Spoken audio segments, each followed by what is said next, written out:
राजकारण करत असताना मी दुर्गेच्या चरणी प्रार्थना करते की रक्तबीजाला जसं तू संपवलंस ती शक्ती आम्हाला दे आणि हा जे जाती पातीच्या धर्माच्या भिंती तयार झाल्यात ते राक्षस नेस्तो नाबूद करण्याची शक्ती.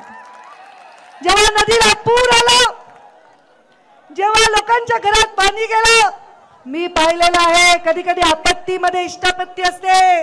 एका गरीब माझ्या बौद्ध समाजाच्या माणसाच्या घरात पाणी आलं तर त्याच्यासाठी आमच्या मजारा समाजाचा माणूस त्याच्यासाठी राशन घेऊन गेलेला आहे.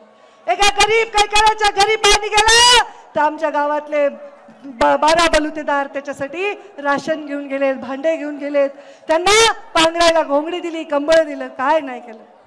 आज मला जातीपातीच्या भिंती गळून पडताना दिसून खूप आनंद झालेला आणि मला इच्छा आहे की भविष्यामध्ये जातींना एकत्र गुंतण्याचा धागा बनण्याचं काम हे आपल्याकडून झालं पाहिजे. महाराष्ट्र राज्यामध्ये बीड जिल्ह्यामध्ये माननीय मंत्री पंकजताई मुंडे यांच्या उपस्थितीमध्ये मेळावा पार पडला.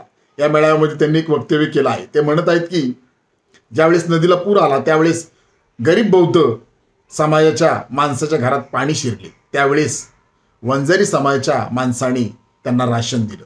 मुळात हे त्यांचं वक्तव्य अत्यंत जात वर्चस्वाची भावना निर्माण करणारं हे वक्तव्य आहे. हे वक्तव्य उपकाराची जाणीव करून देणारं वक्तव्य आहे. माननीय मंत्री पंकजताई, आपण मंत्री आहात असं बोलणं अत्यंत चुकीचं आहे.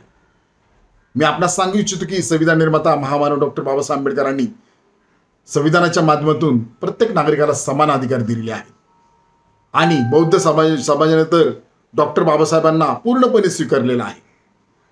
वर्षानुवर्ष बौद्ध समाजावर हजारो वर्ष सामाजिक शैक्षणिक विविध अन्याय झाले, तरी हा समाज स्वाभिमानी आहे आणि आजही स्वाभिमानी आहे आणि डॉक्टर बाबासाहेबांच्या विचारावर चालून हा समाज आता प्रगती करत आहे. हे ध्यानात ठेवा. तुम्ही भारतीय जनता पार्टीच्या पक्षामध्ये काम करता, याच भारतीय जनता पार्टीची मातृसंस्था RSS आहे. याच RSSने अजूनपर्यंत महिलेला सरसंघचालक पद दिलेलं नाही, सरसंघचालक केलेलं नाही. बाबासाहेबांनी संविधानाच्या माध्यमातून महिलेला समानतेचा अधिकार दिलेला आहे. त्याचमुळे तुम्ही बोलू शकता. तुम्हाला पुढे जाऊन सांगतो, वंजारी समाजामध्ये काही मंडळी ऊसतोड कामगार म्हणून काम करतात. मध्य प्रदेशला, तेलंगणा राज्यामध्ये, कर्नाटक राज्यामध्ये, आंध्र प्रदेश राज्यामध्ये जातात. परंतु त्यावेळेस बौद्ध समाज त्यांना मदत करत असतो. ही भावना मदतीची असते. मग तुम्हाला मी प्रश्न विचारत आहे की आपण एवढे दिवस मंत्री आहात, या समाजामध्ये जी काही मंडळी आहेत ऊसतोड कामगार म्हणून काम करतात, यांना आपल्या मंत्रिपदाचा काय फायदा झाला आहे का? हा माझा प्रश्न आहे.